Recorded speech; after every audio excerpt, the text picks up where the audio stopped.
यहाँ पे मशहूर है तैयब जो खिला दिया पूछते हैं कि मीडिया को कैसे देंगे। अस्सलाम वालेकुम। वालेकुम अस्सलाम। क्या कैसे हैं? अल्लाह का शुक्र। बहुत बढ़िया, अल्लाह का शुक्र है। आज हम मंडी में आए थे बैलों और कपड़ों को देखने के लिए। उनकी कीमतें के आसमान पर छू रही हैं। सब को पूछ के बता रहे हैं कि 2 लाख 2.5 लाख 3 लाख 75,000 इस तरह के बकरे हैं। 1 लाख 20,000 इस तरह के बकरे बेच रहे हैं। हमारी ये इस्तात नहीं है कि हम उनको खरीद सकें। सही हो गया कि और तो कहाँ में कुछ खाना पीना आप नहीं बस मेहरबानी बहुत है। ठीक हो गया मेहरबानी हो गई।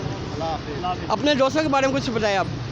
दोस्तों के बारे में क्या बताएं, वो सब अपने अपने कामों में लगे हुए हैं और हम इधर मंडी में खुआर हो रहे हैं जानवरों के पीछे।